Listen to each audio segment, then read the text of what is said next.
Ladies and gentlemen, please welcome MBA's Vice President of Conferences, Meetings, and External Relations, Elaine Howard.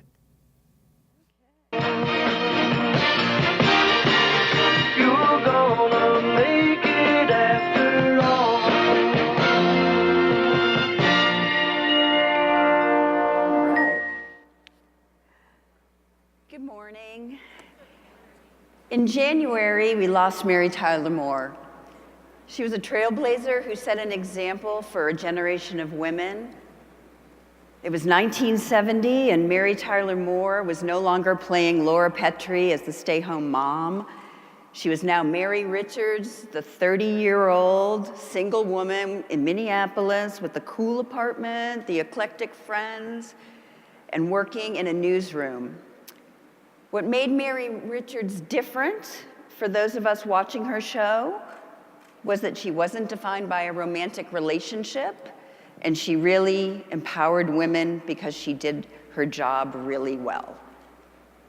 But most of all, she challenged injustices in the workplace, like this one on the pay gap. You're just ignoring it. Well, I figured it was just one of those woman things. No, Mr. Grant, it's not one of those woman things. I would like to know why the last associate producer before me made $50 a week more than I do. Oh, because he was a man. Wait a minute, you know, because I really want to understand this. I'm doing as good a job as he did. Better. And I'm being paid less than he was because... You're a woman.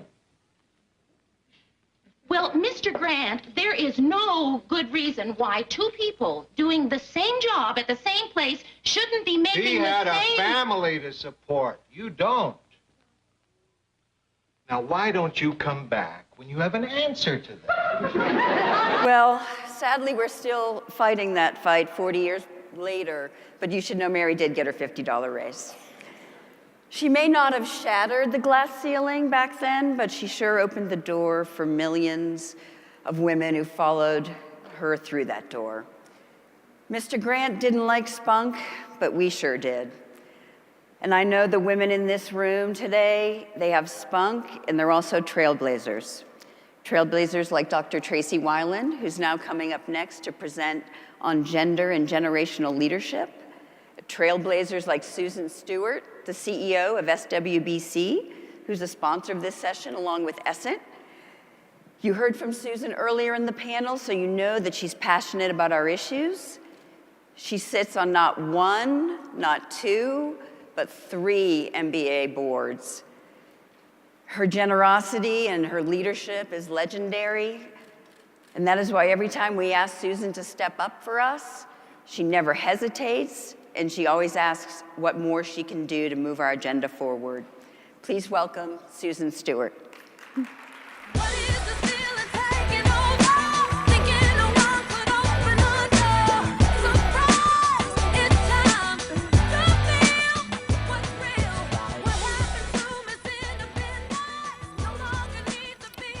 Thanks, Elaine.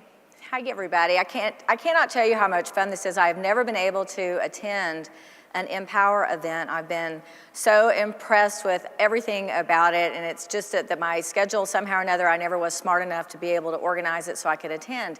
And when I was walking in to the convention center this morning, and it was kind of early and kind of quiet, and then there was just this stream of woman after woman after woman, and it is heartwarming because I'll still remember somebody telling me early on, the main thing about being a female at a mortgage banking event is you'll never wait in line in the women's room because there are so few women. And I thought, well, that's just kind of a weird thing to even think about, but this is a wonderful event. I think for all of us, there's not much more encouraging than to have the time to spend with people that'll tell you about their challenges and their struggles and watch their success and cheer them on. For me personally, it's just been a wonderful time and opportunity, and really appreciate being able to be here today.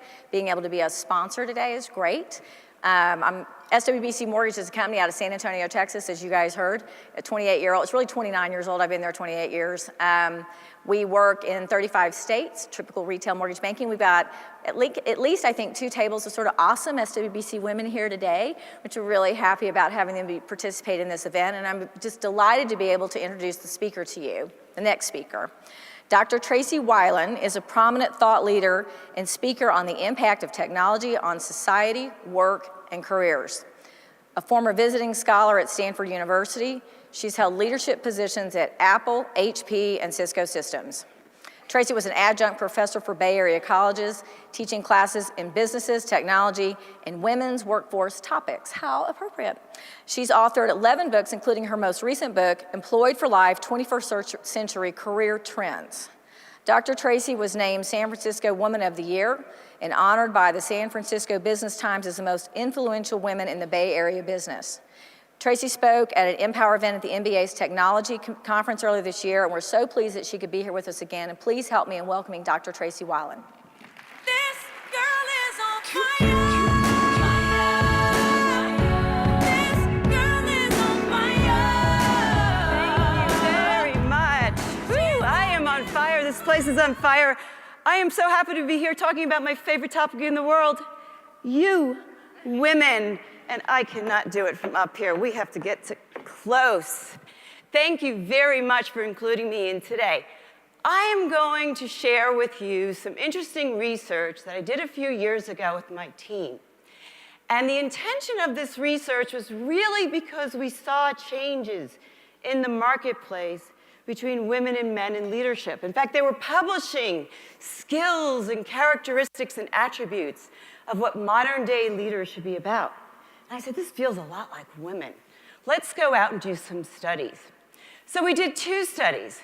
One was a qualitative research where we went out to thousands of men and women in executive positions just like you, all industries, to understand how they view themselves and each other, gender, on these modern-day leadership characteristics and attributes. And then we did a qualitative study where we went out to over 200 executives to sort of triangulate the results. Now, big studies, big books published, tedious papers. So I'm going to give you some of the highlights today. Some of the highlights that I think will really interest you because our findings were not just about gender, they were also about generations. So let's just take a look. The first finding was really interesting to me, because women ranked women highest on all leadership skills, attributes, and characteristics. That's pretty cool. Clearly, women are ready for women in leadership roles. No doubt about it. And then I said, oh, shoot, what if the men ranked men highest? Then I got to throw this whole study out. But they didn't. That's what got interesting, is men did not rank men highest on all leadership attributes, skills, and characteristics. So now you as an academic, you say, what are we going to do? Who are these men? So I said, let's slice the data differently. Maybe the story isn't anymore about men and women. Maybe we start to think about generations. Now, if you look up there, when you're doing a research study, you need to use guidelines so you can do your data slices. So we use the Strauhaus, right, generation dates. So you can look up there and you can see, what year you were born, and are you a millennial or generation Y? Are you a generation X, or if you are a baby boomer? If you think you are a millennial and you're not born in that range, don't worry about it. You can be a millennial. It just helps us with the data sets, okay?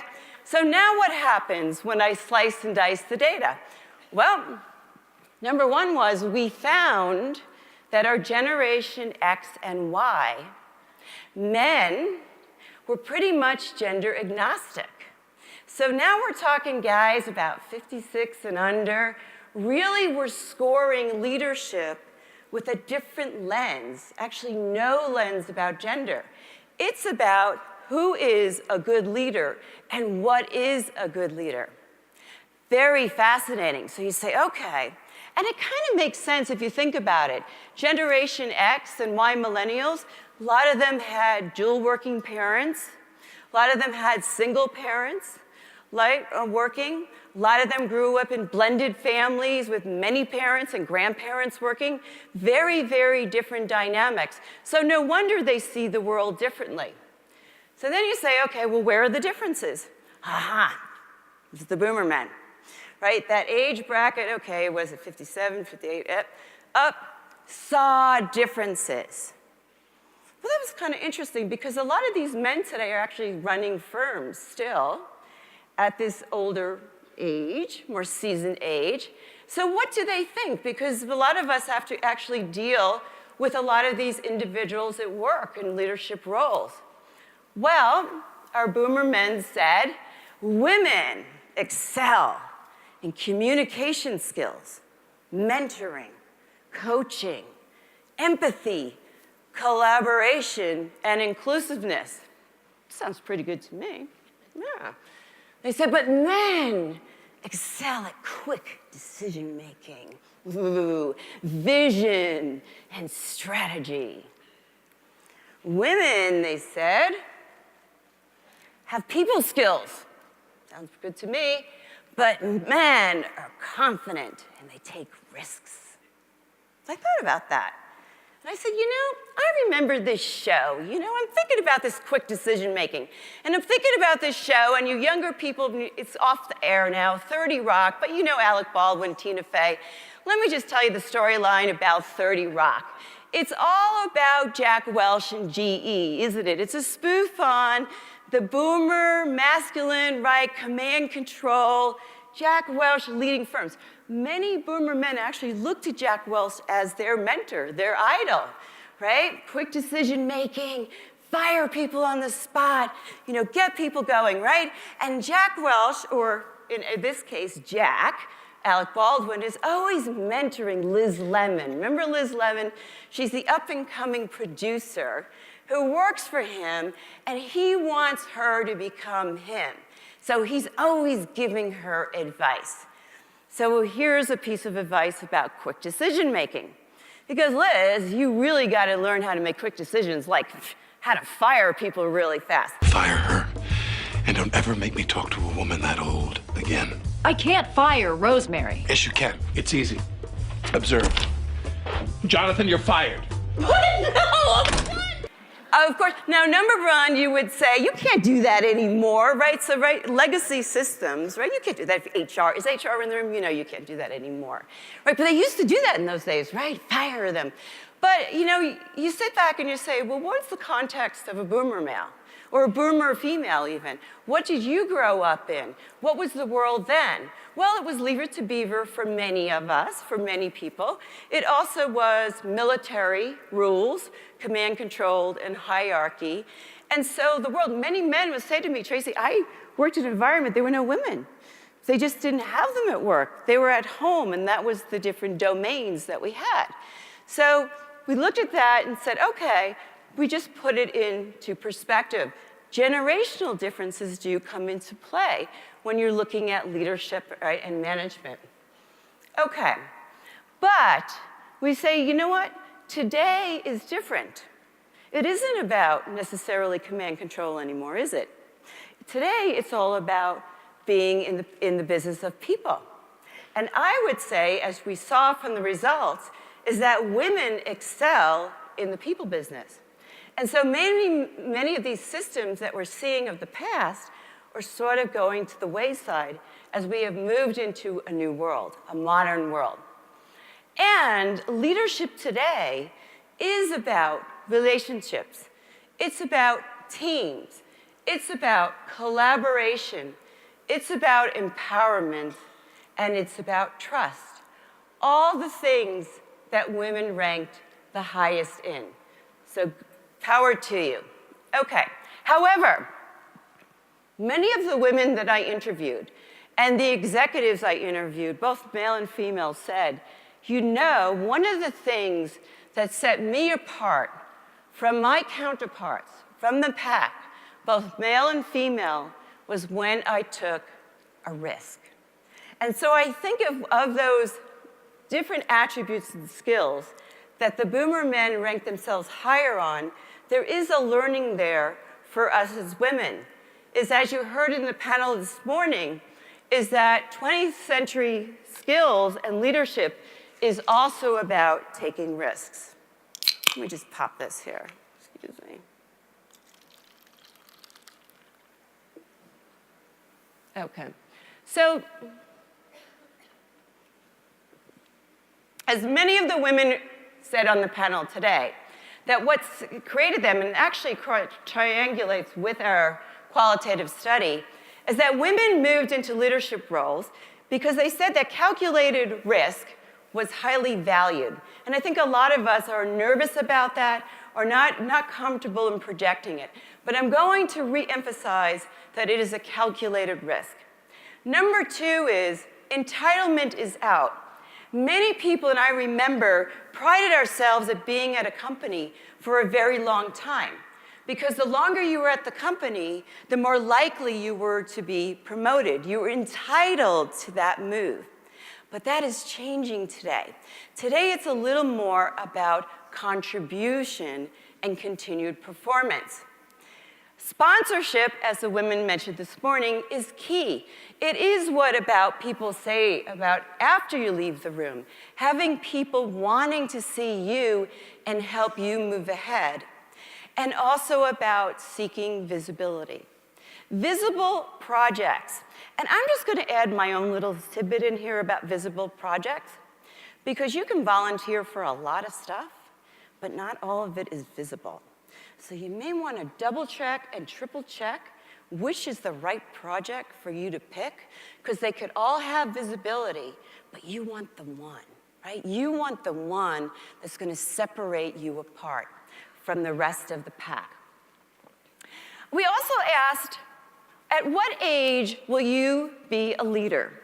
Our baby boomers and our Generation X said, in my 40s, right? Probably in my 40s. And our millennial Generation Y, they said, of course, in my 20s. I'm in my 20s. Well, of course, if you think about it, again, let's just put it into context. They see Mark Zuckerberg, they see Melissa Meyer, they see Sheryl Sandberg. They see a lot of these younger people who have moved into senior positions, leadership positions, and basically running firms in their 20s and 30s. So why wouldn't we want to have or think about being a leader in our 20s, the millennials? So let them. Right? Think about it today. Succession planning should start at day one. Every person that you hire and employ should have that opportunity to move through the ranks quickly if they contribute, right, and show the metrics. So the mentality about being a leader has changed, and we need to make sure that we shift and don't keep thinking about our people staying in leaderships or starting in leadership in their 40s and 50s. We also found that our younger generation viewed life as much more integrated. So let me just go back to 30 Rock. So now we have Liz Lemon, and she is talking to her mentee, Cherie. And Cherie is a millennial, and she wants to get married, and she wants to have a baby at like 30. She wants to be a young, hot mom. And Liz is kind of like, gee, my generation, we didn't do that. We did career first, and then we had enough money so that we could have our family. So let's just take a look at a conversation between Liz and Cherie. It's just, you're so young, Cherie. There's no big hurry to have babies. I mean, there are other things in life, like having a career and working and having a job and working. You can have a career at any time, but you only have a really short period where you can be a young, hot mom. If you wait too long, you could be like 50 at your kid's graduation. 50's not that old, Cherie. Oh, I'm sorry. Are you 50 now? Could be somebody in the room, somebody that you know. We also talked about mentorship, and I know mentorship also came up this morning. Well, in our study, overwhelmingly men and women did say, 94% said you absolutely need a mentor. However, the concept of mentorship has changed. And let's just go back. Let's just go back again to Jack and Liz. Because mentorship used to be finding one person that would help you maneuver through the entire course of your career to get to the top. That one person is the one that would keep promoting you and moving you, just like Jack Welch did and promoted our Jack. So in this conversation between Jack and Liz, he asks her if he could be her mentor, like Jack Welch was from him. And he not only asked her once, he asked her twice, and she turns him down twice. Let's just take a quick look. Lemon, I like to think of myself as a winner, and I like to surround myself with winners. I see potential in you. Let me be your Jack Welch. Let me be your mentor. No, thank you. That is unfortunate. Hey. Liz, I'd like you to meet Howard Jorgensen. Liz, how you do? He's the vice president of locomotives and a rising star at GE. I thought the two of you had a lot in common. You are relentless. Look, Howard, you're obviously an attractive and confident guy, and at a different time in my life, I could definitely see the two of us together. I'm married with 2 beautiful kids and a pool. Liz, I wasn't trying to set you up. I wanted to show you my handiwork. I used to mentor Howard. I was a lot like you. I dressed poorly, had bad posture, but Jack saw potential in me. He changed my life. Now Howard's earning 7 figures, and he's married to a swell Filipino gal. Thanks, Jack. Look, I told you, I don't need a mentor. Fine. So I went out to women and I said, well, what is it different today? If I don't have one mentor, what is it that I'm really looking for or I need, right, in today's life? And they said, Tracey, you really need a personal board of advisors. One person cannot do it all today. One person may not be there when you need to get that promotion because they may have been fired, transitioned, or moved on. So don't put all your eggs in one basket. But here's what I'll tell you. Personal board of advisors, yes. I think you really need go-to people. These are people who you go to for snippets that you need at any point in time. That's how fast-paced you know the industry is. That's how much change happens overnight. So if you need help in technology, find somebody. It could be below you, above you, to the right, to the left, inside the firm or outside the firm. Have a wide cast of people. It could be on kids stuff, technology stuff, finance stuff, management advice, negotiating advice, leadership advice. It does not have to be one person. Collect your own go-to people. And it could be just a tidbit here, a tidbit there, an exchange here, an exchange there. Find the most visible person in your company and have that as a go-to person. How do I get as visible as you? What are your 5 tips of advice? Think about, instead of formalized mentorship, creating or crowdsourcing your ideas to help you ahead as a leader. We talked about negotiating. Very interesting results. My 2 results were conflicted. Basically, on the quantitative side, men and women ranked men highest on negotiating. Really interesting. On the qualitative side, we didn't have the same results.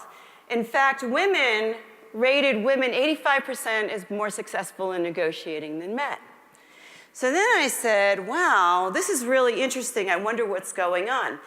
And the reason why women are successful negotiators, as my qualitative interviewee said, is because women prepare.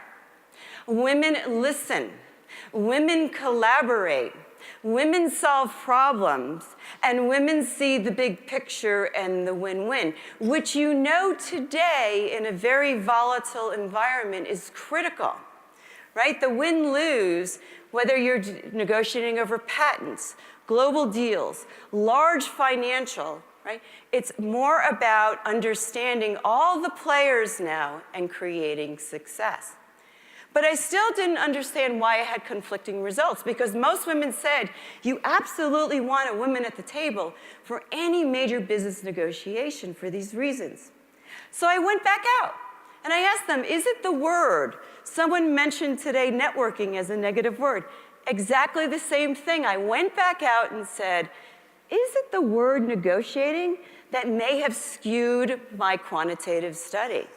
And women and men said to me, well, when I think, particularly the women said, when I think of the word negotiating, I think of aggressive, win-lose, hostile, sort of like when I have to buy a car. Oh, and I gotta haggle over that car. Or I have to go to one of those swap meets and I gotta haggle over a discount to buy something. So of course negotiating came up in a negative connotation. So I said, oh my God, you actually thought the word was somewhat hostile. You mean a little bit like this? 7 on the left, 5 on the right.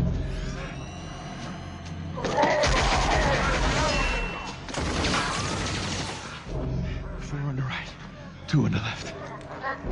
We need to find the leader. Mangalores won't fight without the leader.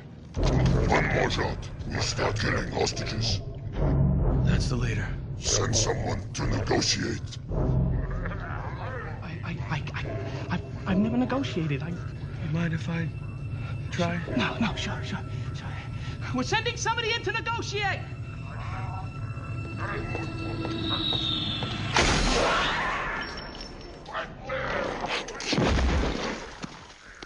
Anybody else want to negotiate? Where did he learn to negotiate like that? And you laughed. And actually, we don't even negotiate like that anymore, right? It's not as hostile anymore. But women actually do excel in complex negotiations. And so my advice to you is to make sure you always have a woman at the table.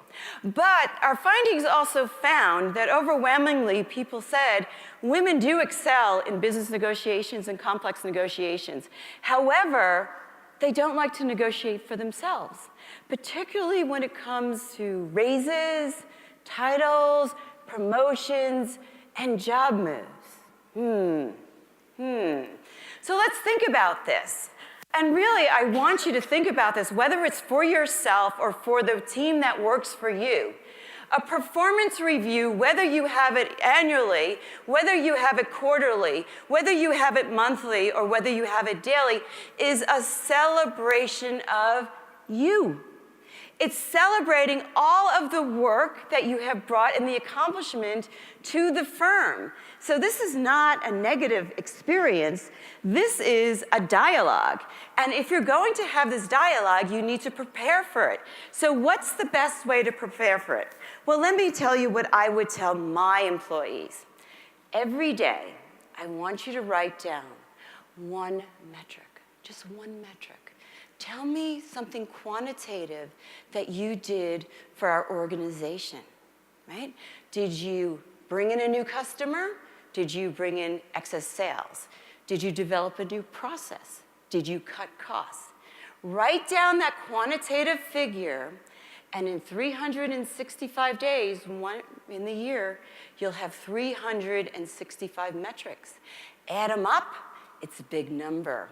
You hand it to me, and I walk in with a rubber stamp and say, here's the salary increase, here's the promotion increase, right? So think about it, coaching your teams, right, to really take responsibility in articulating how they bring value to the business in a way that we can compensate it. Also, know your goals. I have employees who thought that I knew that they wanted an international assignment. I don't know how, because they never told me, right? So think about telling people that you want to be in this division, or in 1 year, you want to be at this level, or in 6 months, you would like to scope out a lateral move somewhere, right? So that you can get there, because once you tell me what you want, it sticks. It kind of sticks in my head, and then I see opportunities for you, and I start to maneuver you. And also ask for feedback and insight. I think it's really, really important that people understand social intelligence, where they are, and what they're doing next. And I'll give you another piece of advice. The job that you have today is not going to be the job that you're going to have in a year from now. And you know why, don't you? Because of you. The job you have today shouldn't look like the same job in a year, because you are that smart. You are going to figure out what we're going to do, and you're going to get us there because I believe in you as a leader. And that's really important dialogue that you need to have with each of your employees, because that's how competitive it is today. If you are still doing what you're doing a year ago, then think about how to expand that role and help your employees really drive the business forward. Okay, also, know your worth. Today in a technology world, I'm from the technology industry, there is absolutely no reason why you should not know your salary, right? Down to the zip code. Whether you go to Glassdoor.com or Salary.com or Payscale.com or call up your recruiter who knows your industry inside and out, everybody should know your worth because then you know what your baseline is, right? I can't compare you to anybody else, right, if you don't know what you're worth. Understand the grade levels at the firm. A lot of us work in corporations, we don't understand the grade levels. We don't understand the percentage increases. I had a young man come to me and he told me the firm hated him. I said, how could your firm hate you? He said, not only do they hate me, they're going to fire me. I said, why are they going to fire you? He said, they gave me a 2% range. I said, salary increase. I said, go back and ask them what was the range of salary increases for the year. Maybe they were having a bad year. Maybe they're having a good year. Do you know? He went back and found out that only the performers got 2%. Everybody was flat. Came back to me, I said, how are you feeling about that job right now? He said, pretty good, I'm glad I didn't quit before they fired me. Right, so understand these things. You cannot have a good conversation about money if you don't understand, right, the dynamics, the landscape that you are negotiating in. And also understand about alternatives. I've always had a lot of employees who really highly valued working from home or flex time or some other thing that if I couldn't give them the salary increase, I could find another way to add value to their lives that was significantly important. So negotiating. Final thoughts. Negotiating is a skill. I know a lot of people say, I'm not a good negotiator. And actually, it's a skill. It's a skill that anyone can learn, no matter how young or old you are. I'm just saying, telling the truth is not in the cards right now. I thought you'd be excited to have an acting job. If it's an acting job, we should get paid. Yeah, you're gonna get paid in experience. I want to actually get paid. All right, what do you want? $600 for the day, plus overtime if we go over 8 hours. I'll do my own hair and makeup, and I want you to pay for the 6-week intensive acting camp that my mom can't afford. $50 for the day and a 2-week acting class at the YMCA nearest you. $500 and a 4-week acting class. $300 and a 3-week class. Done. I would have done it for $500. I would have done it for the experience. I want to thank you very much for your time, and Elaine is going to join me on the stage, and we're going to have a little bit of a chat and a Q&A. Thank you very much. Is it this one? So we've got a couple mics up in the front, but I'd like to be able to ask Tracey the first question, which is, you're not in finance or our end of the business, but you seem very financially oriented. So what brought that about? So, and I really enjoyed listening to the panels this morning, by the way. I thought all the advice was really phenomenal. One of the things that I've always viewed myself from actually a very young age is I viewed myself as a product. And as a product, I had to generate a revenue stream because I felt that people today, particularly women, right, we're all living longer and women are outliving men. And so for some reason, I felt like I had to take responsibility for the revenue that I was generating for Tracey Wilen. And that sort of became my mantra throughout my life. What contribution can I do in the career? How am I going to keep the salary going for long term? How am I going to really, fund myself, fund my family, remain independent, keep independence. And to me, that I think a lot of women are uncomfortable with that concept, that we actually do need to keep generating revenue for ourselves. And so in that way, I feel like I've become very financial in the instruments I use for investment, how I plan my career, how I look at different job moves, how I look at income, why I think it's important to know your worth and salary. And so I think it's just the onus, and I think it's even more important for women that we have to have this responsibility to ourselves. Got it. So in terms of role models, do you think it's more important today that we see women as role models now more than before? Yeah, you know, I'll tell you, I've been doing research since the early 90s, so it's a long time. And I did a lot of research on women, and then I moved over into the technology arena. But in every research study on women, I would ask them, what impact has your mother or a female made in your life? And interesting enough, when I started in the early 90s, very few women looked to another woman for career advice. But when I did this latest study, now we're in the 2000s, in over 200 interviews, the word mom came up over 704 times. And it wasn't just the word mom, it was my grandmother, my sister, my aunt, my female manager had a significant role in my life and in my career. Because in the past, it used to be, oh, my dad or our male manager. And so that whole shift, I think, is here. So number one, you should salute yourselves as moms and sisters and aunts and female managers, that you are very influential with your team. And that's a very important role today, because younger women will look to you and do look to you for guidance and to be their go-to people to help them maneuver, because it isn't the masculine world anymore, right? It's a very different world, and women's talents are the ones, the leadership roles, right, are really going to move us ahead. Got it. Again, if anybody's got any questions for Tracey, I know that you were working in the audience earlier, but we've got a couple right here. Oh, yay, there you go. Okay. Hello there, my name's Kirsten Motley, and I'm also in research, and something that I've noticed for the millennial generation is that we're oftentimes characterized as asking for too much. In the instance of Google, we ask for lounges or catered lunches or things that are above and beyond what the normal, careers would typically give us.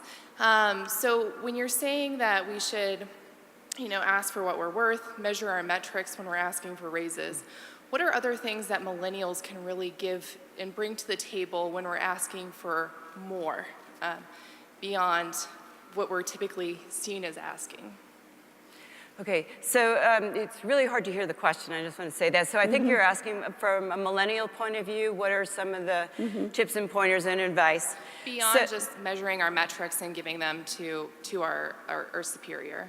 Okay, so I'm going to separate this, and since we're talking a little bit about generations here, so let me kind of give you the millennial advice that I would give, and I'm also going to give the 40 up kind of advice that I would give, which is like the Gen X. For a millennial point of view, or a young person point of view, I don't even look at it that way. When you're entering the workforce, you have a responsibility to learn as much and get as much experience as possible. Because at the end of the day, that's what's going to drive you, right? So I would say find something that you like to do, that you do well enough to get paid for. And then find that scarce skill that will have people come find you and generate that revenue stream that I'm talking about, right? So I think that's the top of mind that you should have as a millennial, not asking for money. Although what's top of mind for you as a young person is I can't afford my rent, because I've been there and done that. So then you have to say, okay, how am I going to make quantifiable metrics, right, so that I can move faster? So that means you're going to have to do some significant things. So that's where the dialogue comes in with your management team of how do I get these very visible opportunities? How do I shine so that I do have that sponsorship so I can move ahead? And I would realize that it's up to you to really keep yourself educated, get that experience, quantify your metrics, and look for those opportunities with your firm, right, so that you can keep moving yourself ahead. Now, I'm going to flip it to the 40-plus people, right? Because we came from a different world, right? So here's my advice to you. If you think about making a move, right? By 4 years, you're bored. I know it. And by 5 years, you're stale. So think about and it could not, I don't say leave the firm, although it could be an option. It might be finding something else to expand your role.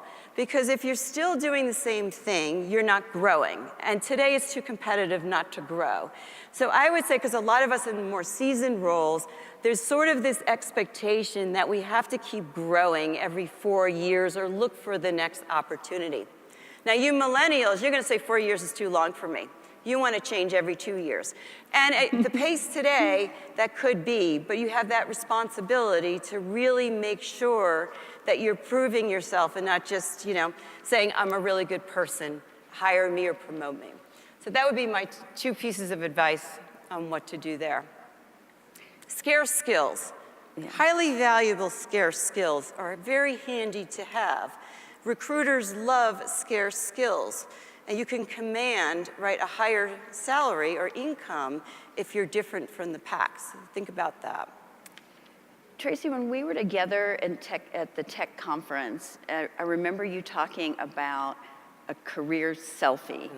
And I'm trying to remember what it was that exactly that meant, a career selfie. Yes, so a career selfie. So, oh God, a couple of years ago, Google printed this statistic that said Android users post or take over 90 million selfies per day on their iPhone, on their Android phones, right? They didn't even look at how many we did on the iPhones, right? So I'm sitting there going, no wonder these Androids are blowing up all over the place. 90 million photos per day. And I thought about it, and I said, you know what, something's out of focus here. Right? This is really strange. Have we become really that much of a navel gazer, society? I wonder how much time we spend on our own personal career planning. And I went out and looked for statistics. And the only one that I could find is that a college student, right, in their early 20s, out of school for 2 or 3 years, still looking for a job, was spending on average an hour and a half, right, on their personal career development. And I said, this is nuts, because they don't have a job yet, and they're only spending an hour and a half a year, compared to like 800 or 90 hours of sleep. And then I said, well, I wonder what an adult does with their time, because they're obviously not planning their careers. And I found all these statistics, and it was like sleeping and eating and watching sports and having fun with family and buying houses and planning weddings and doing everything else but taking charge of their career, looking at their career. So I wrote a blog, and I wrote, is it time for a career selfie? And it went viral, went everywhere, right? Because everybody was saying, oh my God, what is it, what is it? And I had the media call me. Yeah. And I saw Elaine, and I said, the media's calling me about this career selfie blog, and they wanted to know what it was. And I said, it's about taking charge of your career, taking a snapshot at any point in time and making a plan. And unfortunately, they said, it was David Letterman and Jay Leno and all these, they said, it's not funny. It's not funny, so we can't put you on the show. But a lot of companies, HR, executives started to call me and say, this is what we need in our firms today. We need to do, even in education, we need to do these career selfies. So that was the whole career selfie. Well, I think it's time for Marcia to come out, but thank you so much, Tracey, for all your insight. Yes, Tracey, why? Thank you. There she is. Thank you, Tracey and Elaine. Tracey, it's a shame you just don't have enough energy for when you speak and walk around the room. We are going to be breaking for lunch, but before we do, I need to tell you a little bit about a surprise guest who is going to be joining us. I'm going to walk through what's going to happen and take place in just 1 minute, because I owe a special thank you to SunTrust and Dorinda Smith. Dorinda sits on our board of directors, and last year, we have every year after annual, on the Wednesday, we have a board of directors meeting. And last year, Dorinda asked to have breakfast with Dave and myself. And she had been so excited about what we were doing with mPower. She said, you need to do more. And I'll be there to support you and help you, and hence today's idea was born. So thank you, Dorinda, for asking us to do more. So as you know, after lunch, we have Mika Brzezinski coming. She's going to talk about knowing your value and growing your value. But Mika is going to be here early. She's going to come so that each and every one of you can take your photo with her and be able to have a keepsake from today. So the process is we're going to release you to go get your lunch, eat, but then we're going to do it in a systematic way, starting with this side of the room. Somebody will come up and let you know it's time to line up over here so that when Mika gets here, we can make sure we can get everyone's photo taken in time for us to be able to get our program started, because we don't want to cut her time short. So if you want to take a break, get some lunch, come back to your tables, get something to eat, know that we'll come by and let you know when it's time to line up. All right, so thank you, and we'll see you this afternoon.